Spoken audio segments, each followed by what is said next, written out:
प्रिय दर्शकों, नमः संस्कृताय। आप सभी का पुनः स्वागत है आज के इस प्रकरण में, जो दीपकम पाठ्यपुस्तक का दूसरा पाठ एषः कः एषा का एतत् किम यह है। दर्शकों, आज हम 3 लिंगों के बारे में, जो पुल्लिंग, स्त्रीलिंग एवं नपुंसक लिंग हैं। तो पाठ में जो एषः शब्द है, जब कोई वस्तु हमारे नज़दीक होगी तो पुल्लिंग में एषः शब्द प्रयोग होता है। ऐसे ही कोई वस्तु हमारे समीप हो और स्त्रीलिंग की बोधक हो, उसके लिए एषा शब्द प्रयोग होगा। इसी प्रकार कोई वस्तु नपुंसक लिंग की बोधक हो और हमारे समीप में हो, उसके लिए एतत् शब्द का प्रयोग होगा। अर्थात पुल्लिंग के लिए एषः, स्त्रीलिंग के लिए एषा और नपुंसक लिंग के लिए एतत्। दर्शकों, इन तीनों लिंगों के पश्चात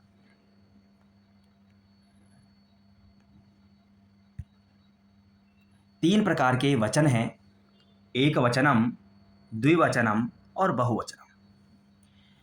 तो दर्शकों, एकत्व विवक्षायाम एक वचनम, अर्थात जहाँ पर किसी एक वस्तु का बोध हो रहा हो, वहाँ पर एक वचन संज्ञा हो जाती है।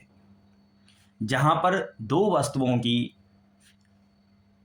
बोध हो जाए, वहाँ पर द्विवचन होगा, और जहाँ पर 3 अथवा 3 से अधिक वस्तुएं होंगी, वहाँ पर बहुवचन होगा।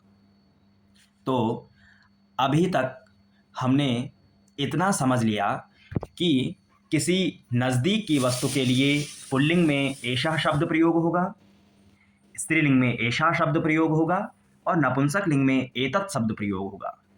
उसी प्रकार किसी एक वस्तु के लिए एक वचन, दो वस्तुओं के लिए द्विवचनम और 3 या 3 से अधिक वस्तुओं के लिए बहुवचन का प्रयोग होता है।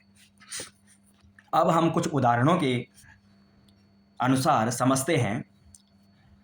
साथियों, चित्रों में दिया हुआ है, पहले एक बालक है, आगे 2 बालक हैं और फिर 3 बालक हैं। इसी प्रकार सभी लिंगों को और सभी वचनों को समझाया गया है। तो पहले पुल्लिंग में हम देखते हैं, जो पुरुषवाची बालक शब्द है, वो तीनों वचनों में किस प्रकार से उसके रूप बनेंगे। तो बालक शब्द के पुल्लिंग में एक वचन में बालकः, द्विवचन में बालकौ, बहुवचन में बालकाः। आसान भाषा में यदि कोई एक बालक है तो उसको हम बालकः, 2 बालक हैं तो बालकौ, और 3 अथवा उससे अधिक बालक हैं तो बालकाः शब्द प्रयोग होगा। उसी प्रकार वृक्षः, वृक्षौ, वृक्षाः। एक वृक्ष के लिए वृक्षः, 2 वृक्षों के लिए वृक्षौ और बहुत से वृक्षों के लिए वृक्षाः। उसी प्रकार एक हाथी के लिए गजः, 2 हाथियों के लिए गजौ और बहुत से हाथियों के लिए गजाः। तो साथियों, ये हमने पुल्लिंग में देखा। अब स्त्रीलिंग में हम आगे बढ़ते हैं।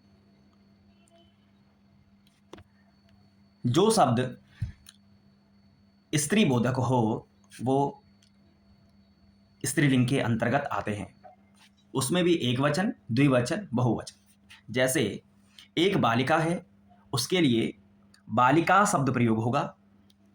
2 बालिकाएं हैं, बालिके, और बहुत सी बालिकाएं हैं, बालिकाः। अर्थात बालिका, बालिके, बालिकाः।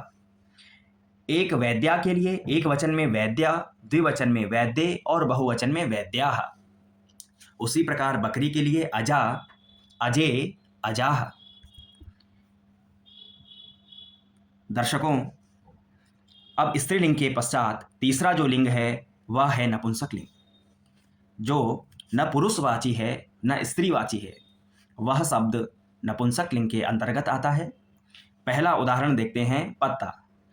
पत्ते को संस्कृत में कहते हैं पत्रम। एक वचन में पत्रम, द्विवचन में पत्रे और बहुवचन में पत्राणि। उसी प्रकार चक्रम, चक्रे, चक्राणि।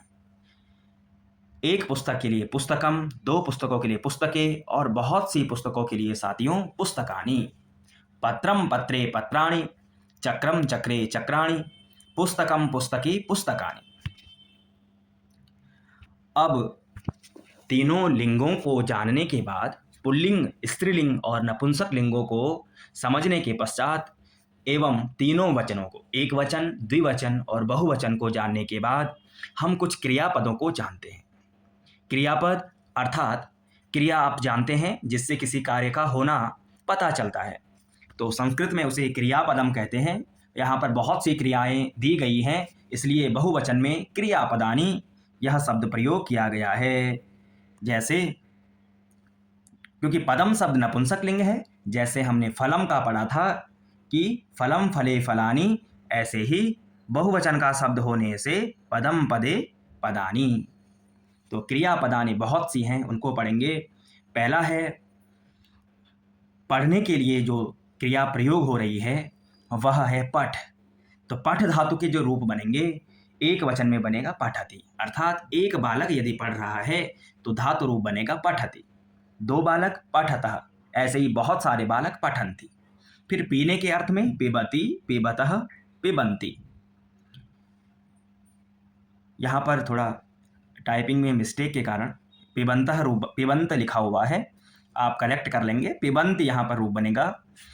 आगे खादति, खाने के अर्थ में एक वचन में खादति, द्विवचन में खादतः, बहुवचन में खादन्ति। और जाने के लिए गच्छति, गच्छतः, गच्छन्ति। खेलने के अर्थ में क्रीडति, क्रीडतः, क्रीडन्ति। साथियों, एक एक उदाहरण से मैं आपको समझाऊं। जब हमने शब्द रूप में देखा एक वचन में बालकः, अब क्रिया से उसको जोड़ेंगे तो बालकः पठति, द्विवचन में बालकौ पठतः और बालकाः पठन्ति। ऐसे ही स्त्रीलिंग में बालिका पिबति, बालिके पिबतः, बालिके बालिकाः पिबन्ति। तो साथियों, इस प्रकार से हमने कुछ शब्द रूप और कुछ क्रिया के रूपों को आज पढ़ा।